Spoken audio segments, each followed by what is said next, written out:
Hello guys, welcome to Arth academy YouTube channel. हम लोग अपनी इन क्लासेस में 2024 में जो क्वेश्चंस पूछे गए हैं एरर के उन्हें डिस्कस कर रहे थे और डिटेल में हर एक रूल को बहुत ही बारीकी से देख रहे थे। और इसी सीक्वेंस में हम लोग 1 to 15 कंप्लीट कर चुके थे और आज हम लोगों को क्वेश्चन नंबर 16 से देखना था। देखिएगा भैया क्या है। By the time she retired she has been teaching at the university for 30 years. जैसे कि हम लोग देख रहे हैं अब इस रूल में, अब इस क्वेश्चन में हमको बाय द टाइम का रूल पढ़ना होगा। देखते हैं क्या है बाय द टाइम। ये जो बाय द टाइम है ये एडवर्ब ऑफ टाइम बिफोर को रिप्रेजेंट करता है, बिफोर के लिए यूज किया जाता है। कुछ इस तरीके के सेंटेंस आते हैं, जब मैं वहां पहुंचूंगा तब वो जा चुके होंगे, या फिर जब मैं वहां पहुंचूंगा तो वो जा रहे होंगे। आपने देखा कि मैंने क्या बोला, जब मैं वहां पहुंचूंगा, फ्यूचर की बात चल रही है यहाँ पर। जब मैं वहां पहुंचूंगा तो वो जा चुके होंगे, मतलब काम कंप्लीट हो गया होगा, या फिर जा रहे होंगे। तो जो बाय द टाइम वाले सेंटेंस है इस तरीके के सेंटेंस बनते हैं। अब देखिएगा ये जो बाय द टाइम है ये एडवर्ब ऑफ टाइम बिफोर को रिप्रेजेंट करने के लिए यूज किया जाता है। इसमें जो भी एक्शन होने वाला है उसके जो बाद वाली या मेन क्लॉज वाला जो एक्शन है या तो वो हो चुका होता है या हो रहा होता है, कॉन्टिन्यूअस में होता है। ये जो बाय द टाइम है ये कंजक्शन की तरह काम करता है, और अगर ये कंजक्शन की तरह काम कर रहा है तो बाय द टाइम के साथ लिखी हुई क्लॉज इसे सबऑर्डिनेट क्लॉज के नाम से जाना जाएगा, क्योंकि ये कॉम्प्लेक्स स्ट्रक्चर बनाएंगे। और इसके बाद वाली जो क्लॉज आएगी उसे मेन क्लॉज के नाम से जाना जाएगा। फिर से एक बारी, ये जो लिखा हुआ है बाय द टाइम ये बिफोर को रिप्रेजेंट करता है, but by the time conjunction की तरह काम करता है जो दो क्लॉज को कनेक्ट करने का काम करेगा। यहाँ पर बाय द टाइम जिस क्लॉज के पहले आया है उसे सबऑर्डिनेट क्लॉज, और जो नेक्स्ट क्लॉज है उसे मेन क्लॉज के नाम से जाना जाएगा। और ये जो स्ट्रक्चर बनेगा ये कॉम्प्लेक्स सेंटेंस का स्ट्रक्चर है। अब नेक्स्ट जो हम लोग देखने वाले हैं वो ये है कि बाय द टाइम के साथ अगर सबऑर्डिनेट क्लॉज जिस टेंस किस टेंस में होगी तो मेन क्लॉज को कैसे बनाएंगे, इनको देखना है। तो जरा देखिए, यही लिख देते हैं। अगर बाय द टाइम के साथ आने वाली क्लॉज सिंपल प्रेजेंट हुई, सिंपल प्रेजेंट मतलब प्रेजेंट इंडेफिनिट, समझ गए होंगे। तो जो मेन क्लॉज होगी वो उसको हम लोग दो तरीकों से बना सकते हैं, अभी बताएंगे कौन कौन से तरीके हैं। और बाय द टाइम के साथ अगर जो सबऑर्डिनेट क्लॉज बन रही है वो सिंपल पास्ट की है, मतलब पास्ट इंडेफिनिट है, तो इसके साथ भी दो या तीन तरीकों से स्टेटमेंट को बनाया जा सकता है। चलिए देखते हैं। जब बाय द टाइम के साथ सिंपल प्रेजेंट आता है तब जो नेक्स्ट एक्शन होता है वो फ्यूचर का होता है। जैसे जैसे मैंने अभी एक पीछे सेंटेंस बोला था कि जब मैं वहां पहुंचूंगा तब वो जा चुके होंगे, मतलब एक तो मैं पहुंचूंगा प्रेजेंट में और फिर वो उसके पहले काम हो चुका होगा, वो जा चुके होंगे। तो जब ऐसी कंडीशन बनती है बाय द टाइम को फ्यूचर के साथ आपको टेंस में रिलेट करना होता है, तो सबऑर्डिनेट क्लॉज को सिंपल प्रेजेंट में बनाते हैं और नेक्स्ट क्लॉज को आपको फ्यूचर परफेक्ट में बनाना चाहिए। अगर ये सिंपल प्रेजेंट में हो तो मेन क्लॉज को आप फ्यूचर परफेक्ट में बनाइए। और फिर से सुनिएगा, जब मैं वहां पहुंचूंगा तब वो जा चुके होंगे, काम हो चुका है, कंप्लीट हो चुका है, या फिर या तो काम कंप्लीट हो चुका होगा या फिर काम चल रहा होगा। और जब चल रहा होगा कॉन्टिन्यूअस स्टेट में होगा तो आप इसे फ्यूचर कॉन्टिन्यूअस में भी बना सकते हैं। अब इसकी एग्जांपल भी देंगे हम लोग, देखिएगा। अब अगर बाय द टाइम के साथ सिंपल पास्ट आता है तो नेक्स्ट क्लॉज में या तो आप लगाएंगे पास्ट परफेक्ट, जैसे कि फॉर एग्जांपल देखिएगा, जब मैं वहां पहुंचा तब वो खाना खा चुके थे, मतलब काम का पहले से कंप्लीट हो गया है, कंप्लीट हो गया है तो आप पास्ट लगा दीजिए। अब दूसरा पॉइंट देखिए, जब मैं वहां पहुंचा तो वो खाना खा रहे थे, मतलब काम कंटिन्यू चल रहा है, और अगर काम कंटिन्यू चल रहा है तो आप इसे पास्ट कॉन्टिन्यूअस में भी बना सकते हैं। तो ये है बाय द टाइम का रूल। देखिएगा, बाय द टाइम को आप दो तरीके से बना सकते हैं, या तो इनके सबऑर्डिनेट क्लॉज में सिंपल प्रेजेंट होगा या सिंपल पास्ट होगा। अगर ये दोनों कंडीशन है तो आप इसको इस तरीके से बदल सकते हैं। इसके क्वेश्चन आप देखिएगा, सबसे पहले फर्स्ट वाले के क्वेश्चन देखते हैं। पहला क्वेश्चन देखिएगा, bye the time you finish watching video. Finish main verb है, और ये जो आपको मैंने अंडरलाइन की है ये है सबऑर्डिनेट क्लॉज, और जो इसके बाद वाली क्लॉज है you will have learn that concept, ये है मेन क्लॉज। यहां से लेकर अप टू कॉन्सेप्ट तक है मेन क्लॉज।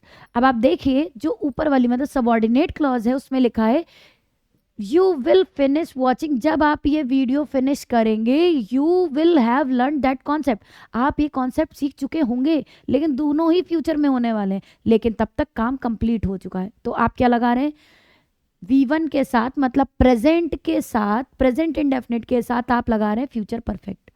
और अगर दूसरा वाला देखिए, बाय द टाइम के साथ यहाँ कॉमा यहाँ पर पुट नहीं किया जाएगा, कॉमा यहाँ पर लगेगा जहां पर सबऑर्डिनेट और मेन क्लॉज कनेक्ट हो रहे होंगे। Bye the time I arrive home my family will be eating dinner. अब देखिए ये भी काम फ्यूचर में ही हो रहा है, कह रहा है जब मैं वहां पहुंचूंगा मेरी फैमिली खाना खा रही होगी, एंड दैट केस देखिए फ्यूचर कॉन्टिन्यूअस लगा रखा है। तो ये जो फर्स्ट वाला ऑप्शन हमने आपको रूल बताया, ये थे इनके दो एग्जाम्पल। पॉज करके रिवाइज कर लीजिए, फिर हम लोग आगे बढ़ते हैं। रिवाइज कर लिया होगा आपने, तो चलिए दूसरा कॉन्सेप्ट देखते हैं। बाय द टाइम के साथ जब सिंपल प्रेजेंट आए तो कैसे स्टेटमेंट्स को बनाते हैं, देखिएगा भैया। By the time I arrived home, जब मैं घर पहुंचा, वो क्या कह रहा है, my family had eaten home, कह रहा है देखो जब मैं पहुंचा मेरी फैमिली खाना खा चुकी थी, पास्ट परफेक्ट, काम हो चुका था, काम कंप्लीट हो गया था। या फिर जब मैं घर पहुंचा मेरी फैमिली खाना खा रही थी, मेरी फैमिली खाना खा रही थी, पास्ट कॉन्टिन्यूअस, ये भी सही हो गया। तो ये सेकंड वाले रूल के क्वेश्चंस हो गए, ऑप्शंस हो गए। तो आप आराम से इसको पॉज करके एक बारी पढ़ लीजिए, फिर हम लोग अपने क्वेश्चन पे देखते हैं। चलिए रिवाइज कर लीजिए, आई होप आपने रिवाइज कर लिया होगा। क्वेश्चन में वापस आते हैं, क्वेश्चन नंबर 16। अब देखिएगा बाय द टाइम के साथ कौन सा टेंस लगा है, आप खुद से देखिए, खुद से बताइए। प्रेजेंट इंडेफिनिट, रिटायर्स लिखा है ना, सब्जेक्ट के साथ वर्ब की फर्स्ट फॉर्म लिखी है। अगर ये प्रेजेंट इंडेफिनिट है तो यहां पर कौन सा टेंस होना चाहिए, या तो फ्यूचर परफेक्ट होना चाहिए था, या तो फ्यूचर परफेक्ट कॉन्टिन्यूअस होना चाहिए था, सॉरी या तो फ्यूचर परफेक्ट होना चाहिए था, या तो फ्यूचर कॉन्टिन्यूअस होना चाहिए। अब देखिए यहां पर क्या लगा है, और 30 है, कुछ याद आया आपको, फ्यूचर परफेक्ट कॉन्टिन्यूअस, सिंस और फॉर के साथ टाइम लगता है, परफेक्ट कॉन्टिन्यूअस बनाते हैं। अब उसके अकॉर्डिंग आप क्या कर देंगे, यहां पर she will have been teaching at university for 30 years, और ये हमारा क्वेश्चन सही हो गया। तो एक बार इस क्वेश्चन को बहुत अच्छे से रिवाइज कर लीजिएगा, बहुत अच्छा रूल है। फिर इसके बाद हम लोग आगे बढ़ते हैं। नेक्स्ट क्वेश्चन है हमारा question number 17। Can we make sure we have a lots of fun. देखो क्या कर दिया भैया, बहुत ही आसान क्वेश्चन है। या तो लिखिए अ लॉट ऑफ, या फिर लिखिए आप लॉट्स ऑफ, एक ही बात है। अ लॉट ऑफ लिखें या फिर लॉट्स ऑफ लिखें, एक ही बात है। लेकिन ये क्या करा आपने, लॉट्स में एस लगा दिया और आर्टिकल भी लगा दिया, गलत बात। या तो आर्टिकल हटा दो या तो लॉट से एस हटा दो, दोनों में से कोई भी काम कर लीजिए, आपका सेंटेंस सही हो जाएगा। नेक्स्ट देखिएगा क्वेश्चन नंबर 18। क्वेश्चन नंबर 18 है, Paul and I played tennis yesterday. ठीक है, कोई दिक्कत नहीं, येस्टरडे लिखा है, वर्ब की सेकेंड फॉर्म लिखी है, पास्ट इंडेफिनिट में बना है, सबको सही लग रहा है। आगे बढ़ते हैं। He is much better than I, क्या यहां पर कंपैरिजन है, कंपैरिजन चल रहा है। और अगर कंपैरिजन है तो आपको ये फाइंड आउट करना पड़ेगा किन दो चीजों के बीच में कंपैरिजन है। देखिए क्या यहां पर ही और मी के बीच में कंपैरिजन है, तो आपको क्या करना है, कंपैरिजन ऑलवेज इक्वली बराबर वालों में करते हैं। मतलब जब भी आप कंपैरिजन करें तो ध्यान रखें कि जिसका भी आप कंपैरिजन कर रहे हो वो इक्वल होना चाहिए। अब देखिए ही का कंपैरिजन आप मी से कर रहे हैं, ही सब्जेक्टिव केस में है और मी कौन सा केस है, ऑब्जेक्टिव केस लगा है।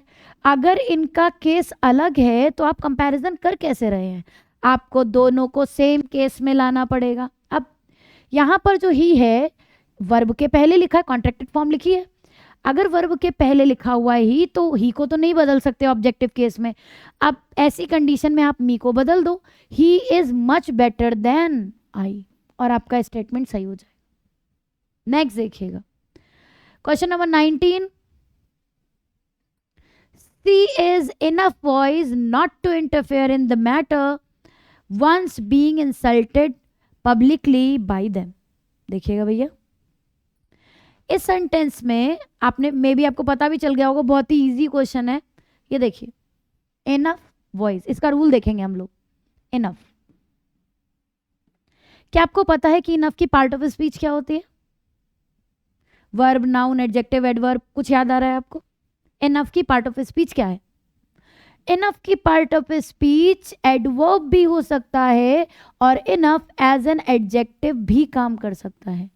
एडवर्ब की तरह भी काम कर सकता है इनफ, और एडजेक्टिव की तरह भी काम कर लेता है। लेकिन जब भी कभी इनफ को हम नाउन की तरह नाउन के साथ यूज करते हैं, जब भी कभी हम इनफ को नाउन के साथ यूज करते हैं तब इनफ एडजेक्टिव की तरह काम करता है और इसे नाउन के बिफोर, पहले लगाया जाता है। लेकिन जब भी कभी इनफ एडजेक्टिव के साथ आता है तो इसे ये एडवर्ब की तरह काम करता है और ये एडजेक्टिव के बाद लगाया जाता है। फिर से देखिएगा, इनफ की पार्ट ऑफ स्पीच एडजेक्टिव भी हो सकती है, एडवर्ब भी हो सकती है। ये एडवर्ब की तरह भी काम कर सकता है, ये एडजेक्टिव की तरह भी काम कर सकता है। जब ये नाउन के साथ आएगा तब ये नाउन को डिस्क्राइब करेगा तो एडजेक्टिव बन जाएगा। जब ये एडजेक्टिव के साथ आएगा तो एडजेक्टिव को डिस्क्राइब करेगा तो ये एडवर्ब बन जाएगा। जब इनफ को नाउन के लिए यूज करेंगे तो इनफ को आगे यूज करिएगा, और जब आप एडजेक्टिव के साथ यूज करें तो इनफ को एडजेक्टिव के पीछे यूज करिएगा। अपने स्टेटमेंट में देखिए, वॉइस की पार्ट ऑफ स्पीच, सपोज आपको पार्ट ऑफ स्पीच पहचानना नहीं आ रहा है, कोई बात नहीं, ये देखिए आप ऐसे बोल सकते हैं ना, wise man, a wise man. Man noun है और अगर नाउन को वाइज डिस्क्राइब कर रहा है तो ये तो एडजेक्टिव हो गया ना, तो वॉइस क्या है? एडजेक्टिव। और अगर ये एडजेक्टिव है तो इनफ कैसे काम कर रहा होगा? एज एन एडवर्ब, एडवर्ब की तरह काम कर रहा होगा। और जब भी इनफ एडवर्ब की तरह काम करता है तो क्या करता है? वो एडजेक्टिव के पीछे आता है। तो यहाँ पर तो पोजीशन गलत लगी हुई है ना इनफ की, उठाइए इसे यहाँ से और आफ्टर वॉइस पुट कर दीजिए, तो हो जाएगा C is voice enough not to interfere. आप इनफ को उठाकर एडजेक्टिव के बाद पुट कर दीजिए। बहुत बढ़िया। नेक्स्ट देखिए, generally a cycle has an seat. आपको एरर पता चली क्या हुआ? देखिए मैंने आपको बोला भी था, कल भी बोला था मैंने आपको कि ये जो आर्टिकल के क्वेश्चंस बहुत आ रहे हैं 2024 में। तो देखिए सीट कौन सा साउंड है? ये कॉन्सोनेंट। कॉन्सोनेंट के साथ एन कैसे आ गया? एन तो वोवेल के साथ आता है, कॉन्सोनेंट साउंड में ए आर्टिकल लगता है, आप भी ए लगा दीजिए, सही हो गया। देखिए कितना आसान क्वेश्चन था। आगे बढ़ते हैं भैया, question 21, Netaji a hero of modern India is remembered for his contribution in the establishment of Indian army. ये भी फिर से आर्टिकल का ही क्वेश्चन है। देखिए अब यहां पर लिखा है a hero of modern India. क्या हीरो के बारे में इंफॉर्मेशन है आपको? हीरो जो कि एक सिंगुलर काउंटेबल नाउन है, क्या हीरो के बारे में इंफॉर्मेशन है? ये किस हीरो की बात करी जा रही है? हाँ बिल्कुल इंफॉर्मेशन है, ये नेताजी के बारे में बात करी जा रही है। और जब आपको बता दिया गया है कि हीरो नेताजी हैं तो ये तो डेफिनेट हो गया ना हीरो।